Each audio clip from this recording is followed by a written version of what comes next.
Hello students, और मज़े में मैं सत्यम सर आज से एक नया सेशन स्टार्ट कर रहा हूं जिसमें आपके लिए एनसीईआरटी के जितने भी सॉल्यूशंस हैं हम लोग उसको पहले करेंगे।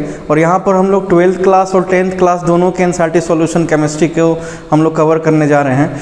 तो इसमें जो भी स्टूडेंट्स हैं, बहुत सारे वीडियो में मैंने देखा है कि एनसीईआरटी के सॉल्यूशन के अनअवेलेबिलिटी के कारण बहुत ज़्यादा स्टूडेंट को कठिनाई होती है। तो हमने सोचा कि एक इस प्लेटफॉर्म पर एक एनसीईआरटी सॉल्यूशन का पूरा पैकेज तैयार किया जाए। और आपको अगर किसी टॉपिक में अगर उस चैप्टर के रिगार्डिंग समस्या है तो आप कमेंट बॉक्स में लिख भी सकते हैं।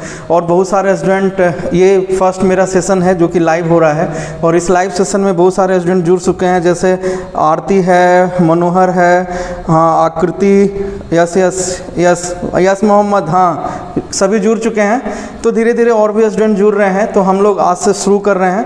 तो इस लाइव सेशन से हम लोग एनसीईआरटी का फर्स्ट जो चैप्टर है 12th क्लास का सॉलिड स्टेट यानी कि ठोस अवस्था, यहाँ से शुरू करेंगे। तो सबसे जो पहला क्वेश्चन आता है, समय नहीं बर्बाद करते हुए, क्योंकि समय बहुत मूल्यवान होता है, तो समय को ना बर्बाद करते हुए हम लोग आगे बढ़ते हैं। तो इसमें जो सबसे पहला क्वेश्चन है एनसीईआरटी का वो है ठोस कठोर क्यों होते हैं। तो ठोस कठोर क्यों होते हैं, इसका सबको मेरे ख्याल से आंसर पता है। तो हम लोग 12th क्लास का जो टॉपिक है, चैप्टर है पहला, वो है सॉलिड स्टेट यानी कि ठोस अवस्था। तो हम लोग एक एक करके सारे क्वेश्चन को कवर करेंगे, और मैं ये भी बताता जाऊंगा कि कौन से 2 मार्क्स, 1 मार्क्स और 5 मार्क्स के लिए इंपॉर्टेंट हैं। ये आप सीबीएसई, बिहार बोर्ड या अदर स्टेट बोर्ड कोई भी हो, आप उसके लिए इसको आप ज्वाइन कर सकते हैं हमें। तो सबसे पहला क्वेश्चन है, आपके स्क्रीन पर क्वेश्चन आपको डिस्प्ले होता रहेगा, ठीक है। फर्स्ट क्वेश्चन है ठोस कठोर क्यों होते हैं। ठोस कठोर क्यों होते हैं, ठोस का अगर आप लोग इसका प्रॉपर्टीज़ को अगर आप लोग अच्छे से समझ गए होंगे तो ठोस के जो मॉलिक्यूल्स हैं, जो अणु हैं, वो काफ़ी एक दूसरे से क्लोज रहते हैं। इनके बीच जो इंटरमोलिकुलर फोर्स है यानी कि अंतराण्विक आकर्षण बल, अंतराण्विक आकर्षण बल का अर्थ होता है कि दो अणुओं के बीच लगने वाला बल।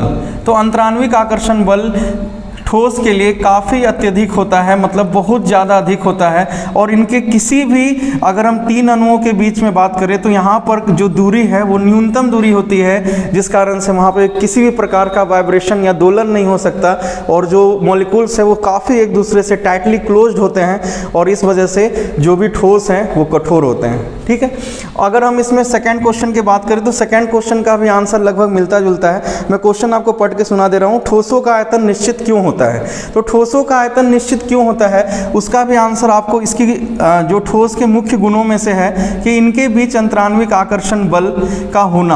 अंतराण्विक आकर्षण बल एक आप कह सकते हैं अणुओं के बीच में जो लगने वाला बल है, जिस कारण से जो मॉलिक्यूल्स हैं वो काफ़ी एक दूसरे से बहुत ज़्यादा टाइटली बॉन्डेड होते हैं। और क्रिस्टल सॉलिड या फिर हम लोग अक्रिस्टलीय ठोस दोनों में बात करें तो ये दोनों ठोसों के अंदर ये अंतराण्विक बल काफ़ी अधिक होता है, जिस कारण से जो अणु है उनमें प्रबलता बहुत ज़्यादा पाई जाती है। तो यहाँ पर एक स्टूडेंट है जिनका क्वेश्चन है कि सर अंतराण्विक दूरी का क्या प्रभाव है। अंतराण्विक दूरी अगर आपका कम होगा तो ही अंतराण्विक आकर्षण बल अधिक होगी। तो इससे हम एक फॉर्मूला पहले ही बता चुके हैं कि जो भी अंतराण्विक दूरी है वो व्युत्क्रमानुपाती होता है अंतराण्विक आकर्षण बल का। अंतराण्विक दूरी आपकी अगर अधिक होगी तो उनके बीच में जो अंतराण्विक आकर्षण बल होगा वो काफ़ी कम होगा, और अंतराण्विक दूरी अगर आपकी कम होगी तो अंतराण्विक आकर्षण बल काफ़ी अधिक होता है, जिस कारण से जो ठोस का आयतन है वो अपरिवर्तित रहता है, वो नहीं बदलता, ठीक है। नेक्स्ट आपका ये ऑब्जेक्टिव क्वेश्चन आता है। ये 2 क्वेश्चन मुख्य रूप से 2 मार्क्स में पूछे जा सकते हैं। तो जो आपका ये दोनों क्वेश्चन को मैं 2 मार्क्स के लिए रख लेता हूं। और अगला क्वेश्चन है, ये ऑब्जेक्टिव बहुत बार पूछ चुका है और जो काफ़ी कम्पिटिटिव एग्जाम के लिए भी है, IIT JEE नीट या अदर आप कम्पिटिटिव SSC बैंकिंग की भी तैयारी कर रहे हैं तो वहाँ भी ये क्वेश्चन काफ़ी पूछा गया है। तो इसमें कुछ है जो आपको अलग करना होगा, जैसे पोलोरिथ्रीन, naphthalene, benzoic acid, Teflon, potassium nitrate, cellophane, polyvinyl chloride, PVC, रेसा, कांच और तांबा। तो इसमें अक्रिस्टलीय ठोस और क्रिस्टलीय ठोस दोनों में इसको अलग अलग करना है। तो आते हैं सॉल्यूशन पर। तो जो क्वेश्चन है आपको स्क्रीन पर डिस्प्ले भी हो रहा है, तो मैं एक एक करके आपको बता देता हूँ। ये क्या है, पोलोयूरेथ्रीन, ये अक्रिस्टलीय ठोस की श्रेणी में आता है। अक्रिस्टलीय ठोस की श्रेणी में आ रहा है आपका पोलीयूरेथीन।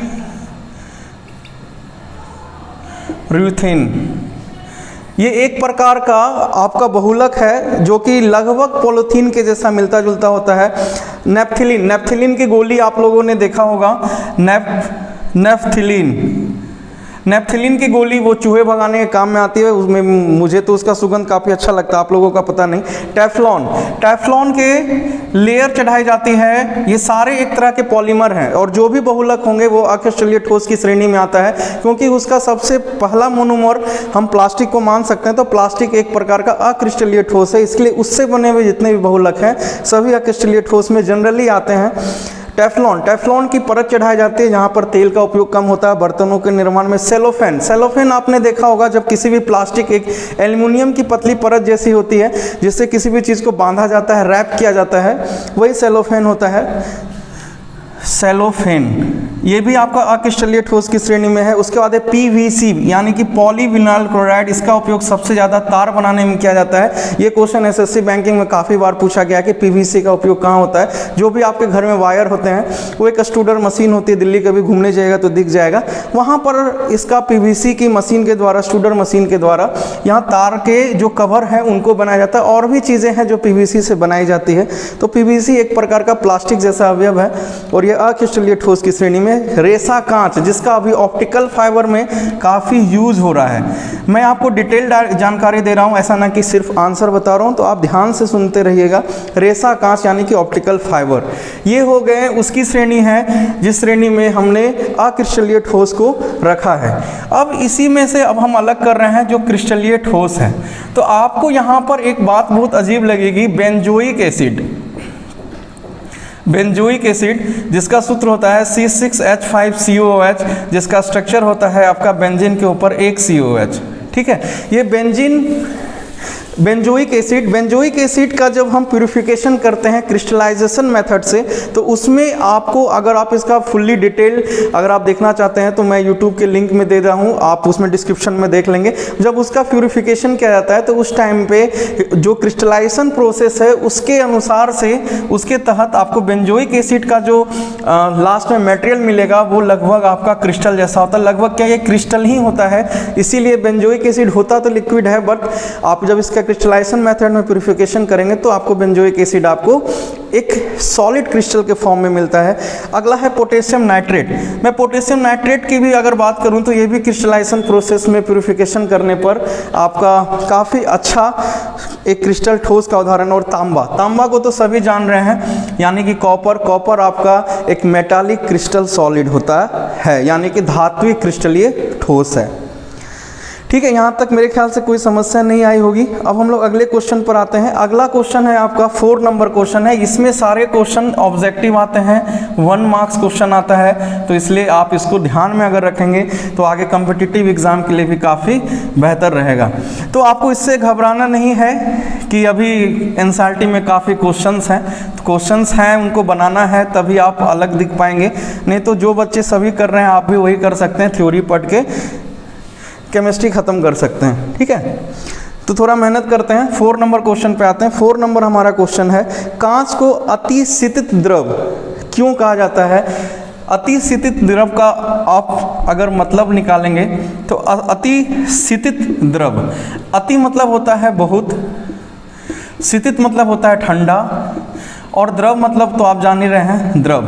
लेकिन ये बहुत ठंडा द्रव जो है ये एक प्रकार का आपका एमोर्फस सॉलिड यानी कि अक्रिस्टलीय ठोस होता है। इसमें बहुत आप इसका उपयोग, आप जितने भी घर में कांच हैं इसकी श्रेणी में आप कांच को रखते हैं, और जितने आपके खिड़की दरवाजे जहाँ भी कांच का उपयोग होता है वो आपका अतिशीतत द्रव होता है। इसको इंग्लिश में सुपर कूल्ड लिक्विड कहते हैं।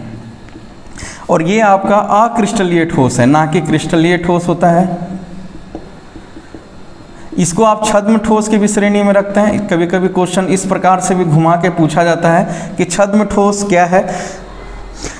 तो अतिशीतत द्रव किसे कहते हैं? अतिशीतत द्रव होता है जो भी द्रव है उसमें बहने की प्रवृत्ति होती है जब उन द्रवों को बहुत अत्यधिक तापमान पर गर्म करके अचानक से किसी द्रव में या पानी में या किसी अन्य कंपोनेंट सब्सटेंस में डुबोकर उसे अचानक से ठंडा कर दिया जाता है, जिसका तापमान बहुत जल्दी गिर जाता है, तो वो एक ठोस के रूप में परिवर्तित हो जाता है, जिससे हम लोग कहते हैं अतिशीतत द्रव। इसका सबसे अच्छा उदाहरण कांच होता है, क्योंकि कांच का निर्माण क्वार्ट्ज यानी बालू से होता है। जब आप बालू को अत्यधिक ताप पर गर्म करते हैं और उतने ताप पर गर्म करने के बाद जब हम उसे डायरेक्ट किसी द्रव में उसको डुबाते हैं या उसको किसी तापमान पर रखते हैं, ठंडे तापमान पर, तो वह एक धीरे धीरे ठोस में परिवर्तित हो जाता है और वही ठोस हम लोगों का अक्रिस्टलीय ठोस कहलाता है। इसी को हम लोग अति शीतल द्रव कहते हैं। ठीक है, इसका सबसे अच्छा उदाहरण आपको अगर एग्जाम में कभी पूछा जाएगा तो जो कांच है इसका एक सबसे बेहतरीन उदाहरण है।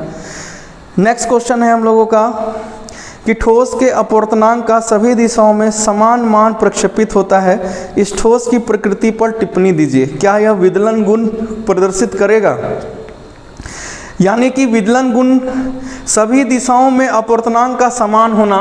आपको याद हो एक गुण है समदैशिकता का गुण, समदैशिकता गुण। समदैशिकता का गुण होता है, इसको इंग्लिश में बोलते हैं आइसोट्रॉपिक नेचर। आइसोट्रॉपिक नेचर हम उसे कहते हैं जिसमें अपवर्तनांक का जो गुण होता है वो सभी दिशाओं में समान हो। अपवर्तनांक गुण सभी दिशाओं में समान होता है। आपको स्क्रीन पर इसका फुल आंसर मिल रहा होगा, तो जिसको नोट करना वो नोट कर सकते हैं। सभी दिशाओं में समान होता है और यह गुण अक्रिस्टलीय ठोस में पाया जाता है। हाँ, यह आपको सुनकर थोड़ा आश्चर्य होगा क्योंकि अक्रिस्टलीय ठोस में समदैशिकता का गुण पाया जाता है, क्योंकि इनमें अणुओं की व्यवस्था सभी दिशाओं में निश्चित होती है, जिससे अपवर्तनांक का जो गुण है वो इनके सभी अणुओं के मध्य सभी दिशाओं में समान पाया जाता है। तो इस वजह से जितने भी आपके अपवर्तनांक हो गया, विद्युतीय प्रतिरोध और प्रकाश की गति, ये सब जो समदैशिकता के गुण हैं इसमें समान रूप से पाया जाता है। और अगर हम इसमें विदलन की बात करें, यानी कि अगर हम इसे किसी तेज औजार से अगर हम अक्रिस्टलीय ठोस को काटते हैं तो इनके जो टुकड़े हैं वो समान आकार में नहीं मिलते और यह एक प्रकार का विदलन गुण प्रदर्शित करता भी है, लेकिन उसके जो आकार हैं वो समान रूप में नहीं प्रदर्शित होते हैं। तो समदैशिकता का गुण का जो मुख्य कारण होता है वो सभी दिशाओं में अणुओं की व्यवस्था बना रहना। ठीक है, तो आज हम लोगों ने 5 क्वेश्चन किए। आगे के वीडियो में हम लोग इसको कंटिन्यू रखेंगे और आप लोग ज़्यादा से ज़्यादा सब्सक्राइब कर लें। और क्योंकि इसमें जितना ज़्यादा सब्सक्राइबर होगा, लाइक होगा, और कोई भी आपको अगर दिक्कत हो तो आप कमेंट बॉक्स में लिख सकते हैं। इसको हम लोग एनसीईआरटी सॉल्यूशन को आगे कंटिन्यू रखेंगे और अगर कोई सुझाव देना चाहते हैं तो वो भी नीचे कमेंट बॉक्स में डाल सकते हैं। Thank you dear loving student, thank you.